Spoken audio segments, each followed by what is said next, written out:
Hello everyone, buckle up for the new episode of Organic Chat, the one and only podcast made to motivate everyone with a nice topics every week, as seemingly simple as getting dishes done or as time consuming as trying to establish a routine.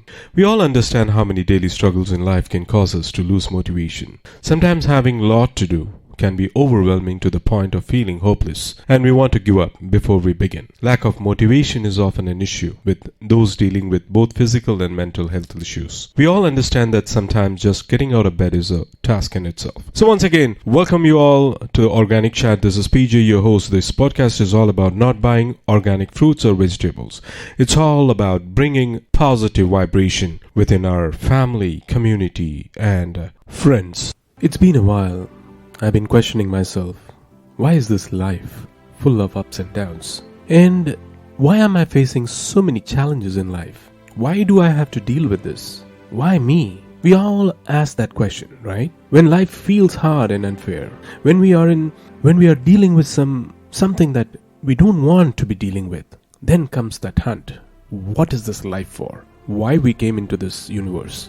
I kept reading a couple of books and watching some documentary videos by Swami Vatsal, reading about Buddha, his life history, and some stories of Buddha. It made me give some meaning to it. We all know life is full of ups and downs, right? As Einstein once said, life is like riding a bicycle. To keep your balance, you must keep moving. That's true. There are good moments and challenging moments in our life, but we must keep moving and pushing forward, especially when you're facing very difficult situations. And you have also got to recognize and appreciate the good moments too when you have them, right? I have also learned it is okay to allow myself to feel vulnerable and let other people in and see many imperfections that I have. I'm not perfect. I never want anyone to think otherwise. So I wanted to share this information, what I read through books and documentary videos that I've gone through, which made me at least realize about what they're talking about, what different people have their thoughts. So I wanted to share this information to you all, and let's see if we can make this life beautiful. Let's go into the topic. So how to make this life beautiful? Let's go into the details. The Creator has given us 70 to 80 years of age, this wonderful body, and we have all been the recipients of perhaps the most precious bounties of this heaven. We are all privileged that we have a wonderful family. We are all settled here with jobs, businesses. If we can consider these 5 factors: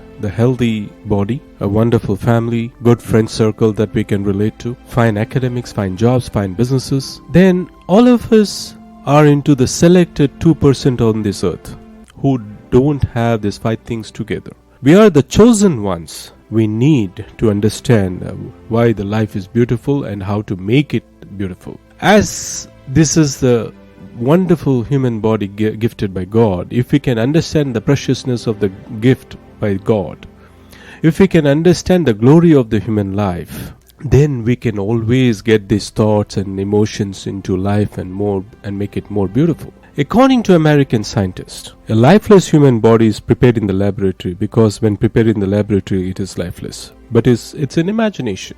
It would cost about $5 trillion, which is more than the entire debt of America. And still the human body is lifeless. If you put the spoon of ice cream in his mouth, it would not water. What I meant to say is we have a precious gift, not just to enjoy our life, but to make life beautiful. We get pleasures of life. That alone doesn't make life beautiful. You get various successes in life. That alone doesn't make life beautiful.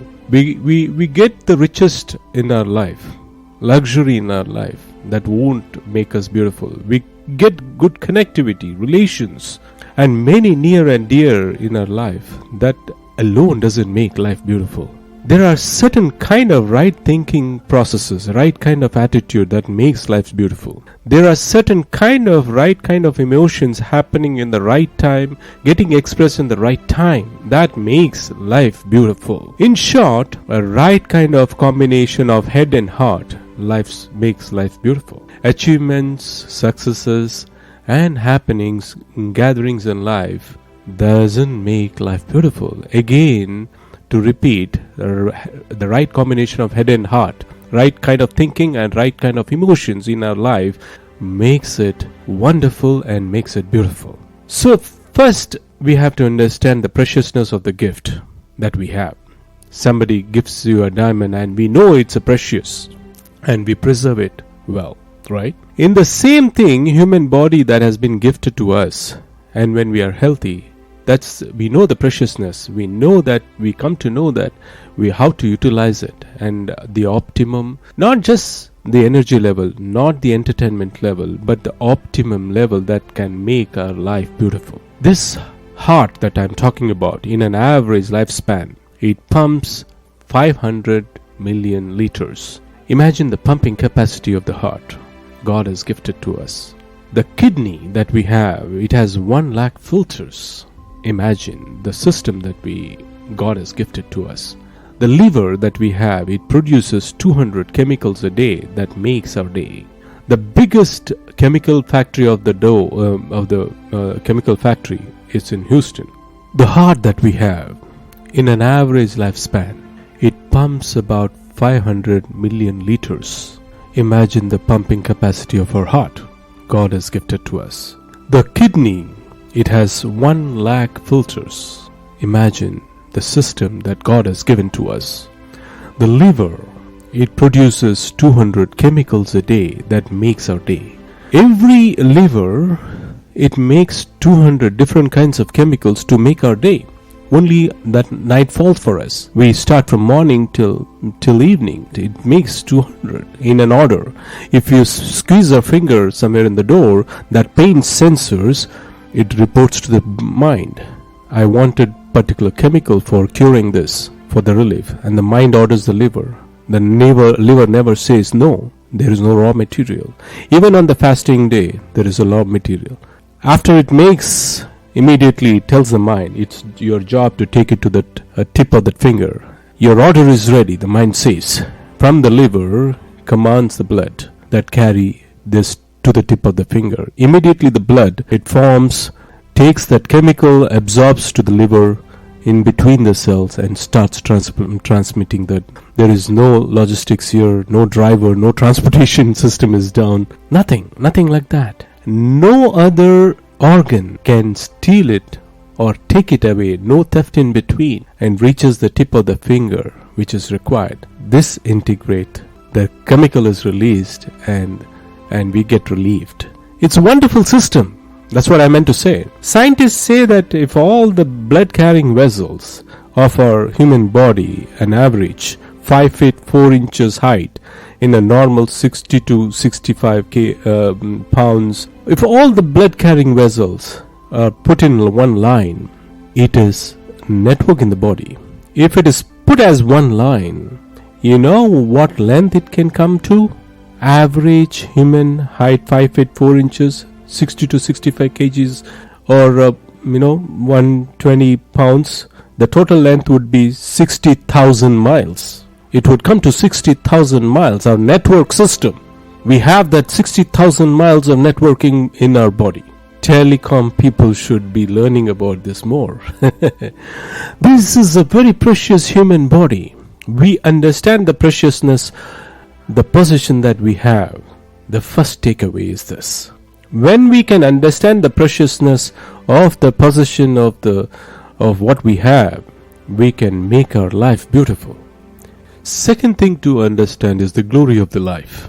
By glory, what I meant is we live a life which differentiates us to rest of the animals. If we can constantly live with low thinking, low level of energy, and low kind of emotions and expressions, we are living an animal life. The other part of it is of glory is when you just live life like we wake up in the morning, you have your morning course, and then get out of for a jog or walk, spend 8 to 10 hours in the office, watch TV, play with children, and read couple of newspapers and magazine, watch couple of TV shows, make couple of phone calls to a near and dear old, and go to sleep.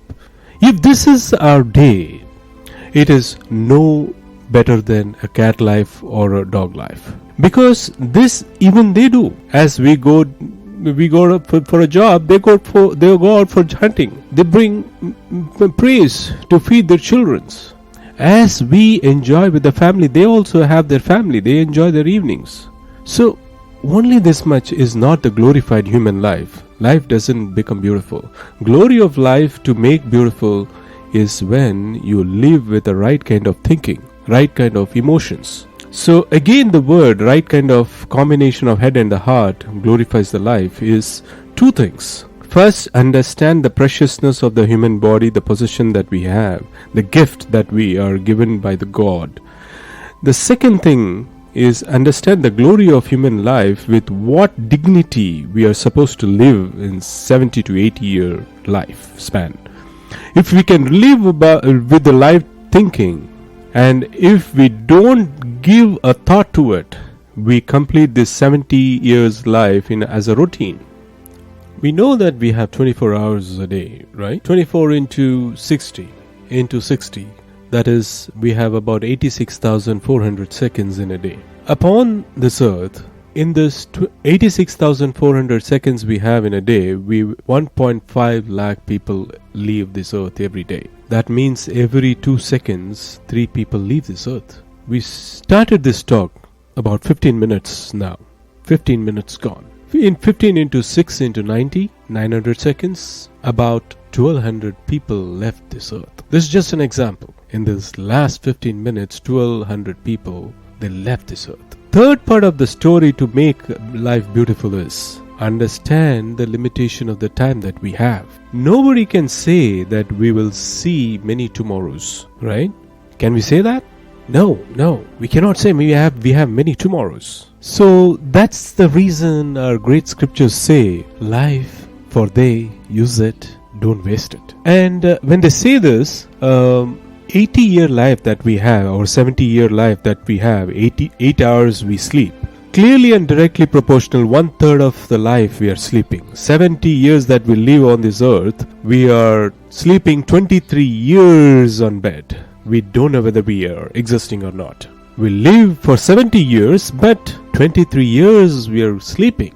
We don't know whether we are existing or not. So the third important aspect of this making life beautiful is understand the time that we have. Use it not just judiciously, but use it wisely. That makes life beautiful. Now, going into the deeper aspects of the 3 principles that I learned, I wanted to share this. Preciousness, second is the glory and the dignifying life, and third is the limitation of the time that we have. Understanding these 3 basic concepts, what kind of thinking, right kind of emotions, we can make our life beautiful.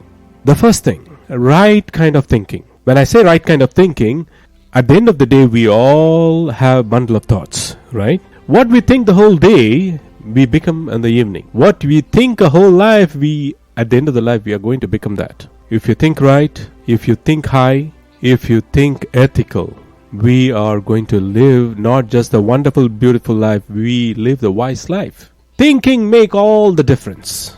Nobody understands this. It is very difficult. Actions follow our thinking. Actions are going to produce the results in our life, that's positive or negative. Our actions are going to make our life happy. Our actions are going to produce relationships in our life. Our actions are going to produce. When actions produce everything, those actions are gathered by thinking. We must think right. That's what I thought I understood. There's a wonderful story here that I read. A real story, actually. On Earth, rather an invention, or we can use that as a discovery, couple of years back. There is a fish by the name Japanese carp. That fish, when born, it is about 1.25 inches in size. And when the fish is born, it was put in a bucket that we use it in the bathrooms. And if it is put in that water-filled bucket, its total lifespan, it grows to 2 to 3 inches. If the same fish, when born, if it is put in a water tank, it's a much bigger size of a bathroom tub. If it is in a water tank, it grows to 6 to 8 inches in its lifetime. Now start thinking. The same fish, when born, if it is put in the pond or the lake, it grows to 3 feet in its lifetime. Now this is a miracle.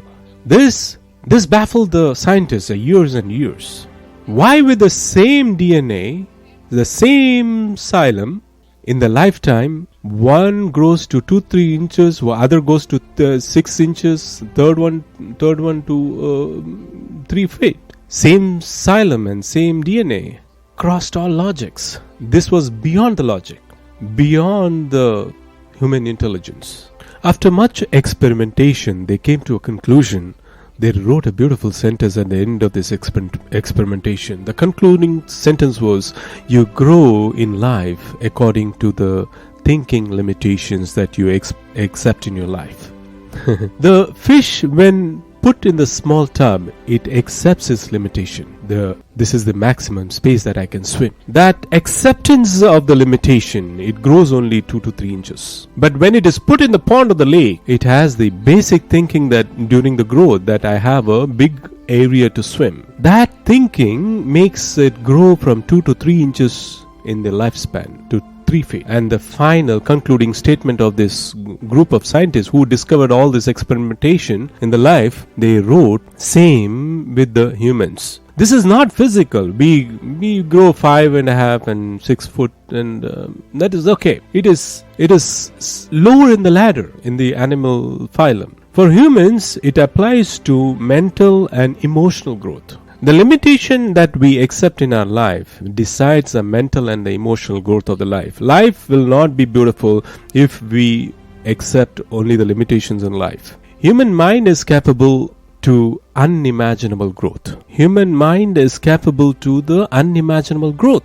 Human heart is capable of unimaginable love. Remember these two things that I wanted to share this. Human mind is capable of unimaginable thinking and growth. Human heart is capable of unimaginable love. When you accept this in life, I think there is no limitation to the work and the result that we can produce. That is, there is no limitation to the number of people that I can share love with, that I can share happiness with. Life becomes beautiful. So, man at the end of the day is just the bundle of its own thought. With these principles, I think everybody can make life beautiful. No limits if one person decides selflessly. That makes life beautiful. If we can bring out full potential to create something which overall is not just beneficial to us, definitely to our work, success, and it contributes to wellness of the society, that will make life beautiful. So let's not spend all our time in our businesses. It has no end,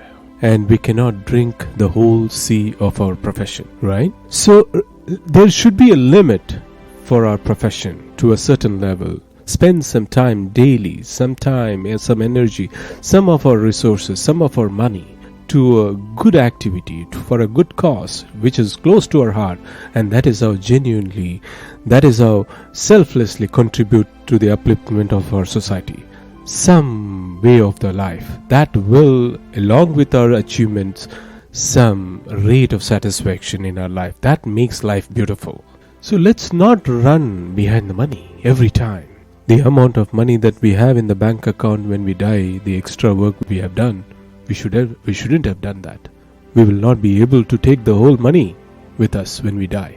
How much money will be able to take? Why are we running 24/7 after that? Absolute foolishness on what we are doing. To run 24/7, 365 days, sometimes we are not physically running. Sunday morning when we are having a cup of a coffee in our hand, even then we are thinking about the business. That is also a run. Not always that physically a run. Mentally also we are run. We have not understood the glory of the life. Full potential, right kind of thinking is the glory. Right kind of thinking. Second thing is, along with it, certain kind of third process when it comes to the actual kind of a life. First, the biggest thought, the most fruitful thought that makes our life beautiful is the thought of acceptance. We go into tension, stress, depression, we sleep in depressions, we get frustrated with agony just because we don't accept the happenings in our life. The Creator did not guarantee everything will be good in our life, right? When we employ somebody in the office, we give him a package that this would be your salary, this would be your bonus, this would be your traveling, right? And when the package for the employee is like 70% of the package he likes and 30% he doesn't like, but he has to accept 100% package to be an employee. In the same way, the life is a package. 70% of the happenings in the life, you will like it, you will accept it, but it is according to the way you think and way you lead the life. Remember, 6.5 billion of the people in this earth, 30% of our life is putting a stone on your heart, and with the heart thinking, we have to accept the happenings. 30% will not go your way. Your life, your relationship, your work, everything. The life is 70-30 package. We have to accept it. We get frustrated.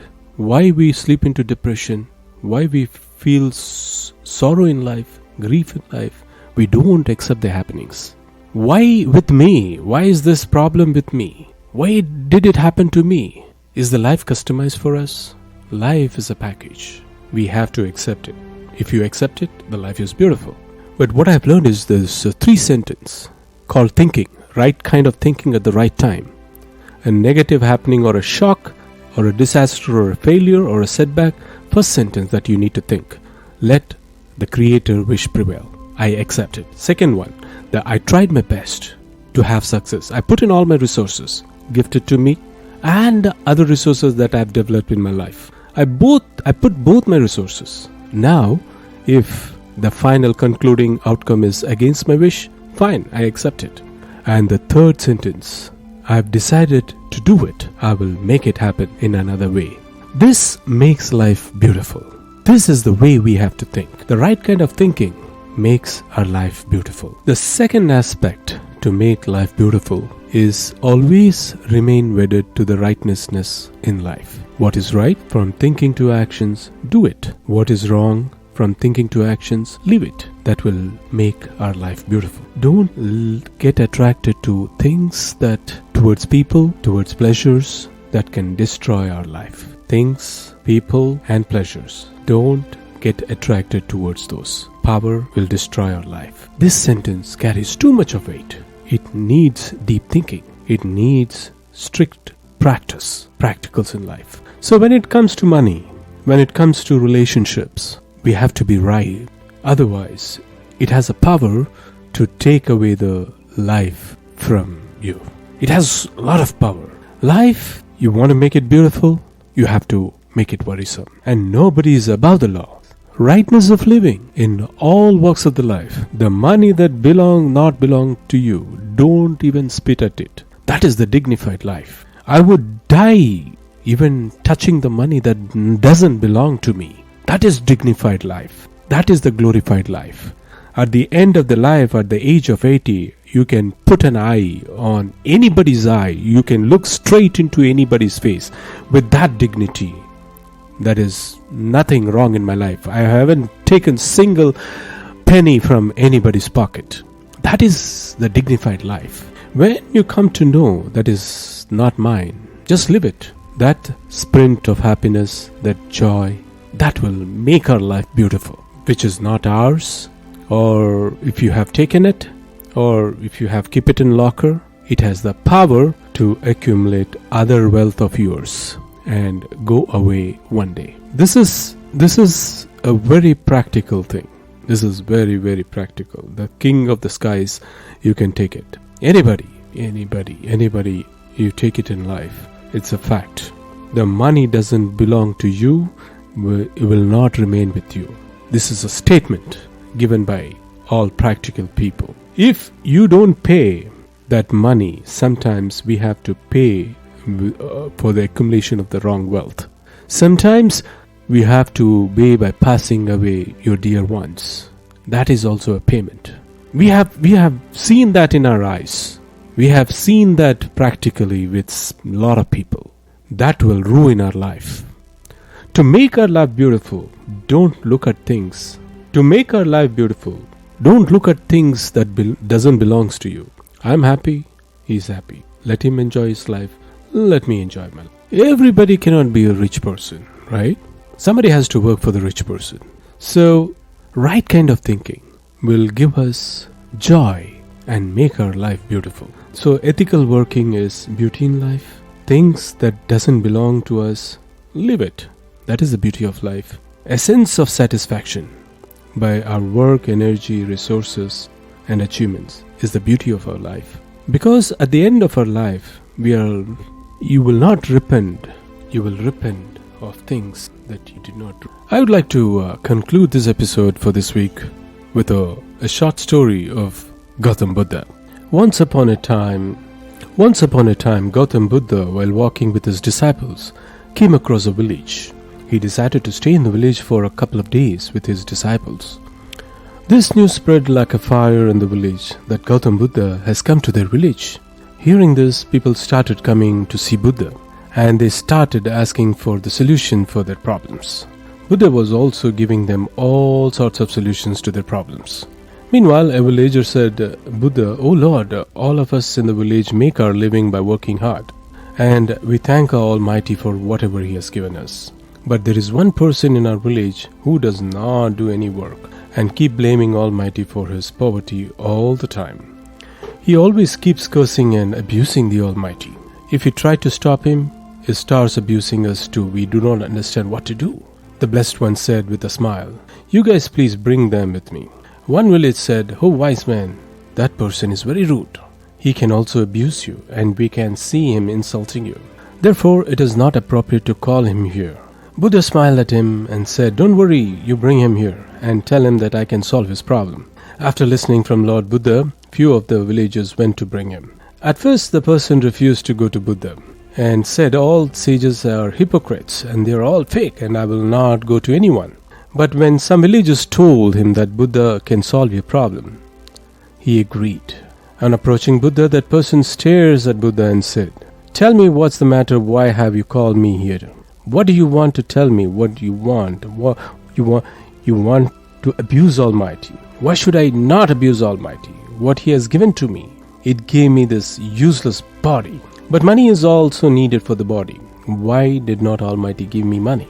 What should I do with this useless body? If you can solve my money problem, that is fine. Otherwise, pack up your sack and get out of this village. I know all of these monks are fake. Buddha was smiling instead of getting angry after hearing that person's words. Buddha said to that person, My friend, I am neither asking you to believe in Almighty, nor asking you not to believe in Him. The cause of happiness and sorrow of a person in his own karma. That's why instead of cursing someone else, if you work hard, then your money problem can be solved. Hearing the Buddha, then men got furious and said, I don't need your lecture, you look like a hypocrite to me. I came here only in hope of money. Tell me if you can solve my money problem. Otherwise, get lost from here. Buddha saw this person is not going to understand like this. So Buddha said to that person, Look friend, I do not have money, nor do I need any money, but yes, I know a king I can get you money from. But in return you will have to give something to that king. Also the man said, What can I give to the king? I don't have anything to give him.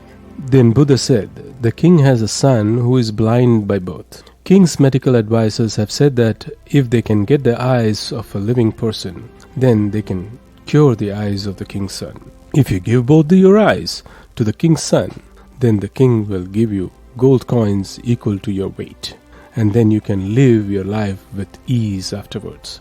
That person got angry and said, What are you saying? I will have to give my eyes? Why should I give my eyes to anyone? I will not give my eyes to anyone, no matter how much money someone gives me. Buddha said, But you are getting a lot of money in return. Don't you need money? The man said, Yes, I need money. But it doesn't mean that I will sell my eyes for sake of money. If I will not have eyes, what will I do with the money? Buddha sighed. Okay, both the eyes, then. Buddha said, Okay, if not both the eyes, then at least you can give your one eye. Even then I can get you gold coins equivalent to your weight from the king. The man said, Are you gone mad? I will not give even one eye in my return of gold coins. My eyes are priceless. How can I sell my precious eyes? Buddha said, If you want some more money in return, then tell me I can get you from king. The man said, Stop it. My eyes are priceless. You please leave this matter. I don't need money.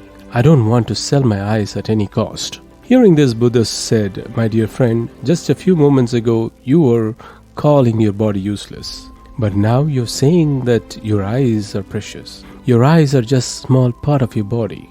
If your eyes are priceless, then how can your body be useless? Listening to these words from Gautam Buddha, tears came in the eyes of that person, and he fell at the feet of Buddha and started crying. Buddha picked him up and said, "My friend, nature has given us this precious body, but most of the people ignore it and keep cursing themselves. Just a few moments ago, you were thinking of your body is useless, but now you're thinking it is priceless. In fact, whatever human being get for free, they do not understand their value. Therefore, we should be thankful to nature that it has given us a precious body, which is the best among all living beings." Often we see in our life that people get frustrated with their life and start considering themselves as useless. But they forget this human body and this life is precious gift of nature.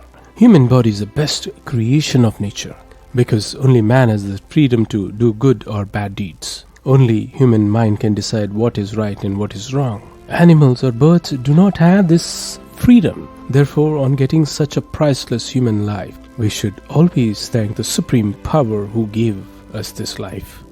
If you want to be happy, then always think about things that you have. Don't think about things that you don't have.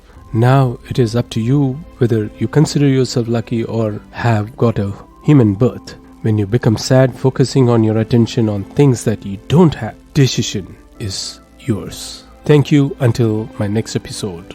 Goodbye.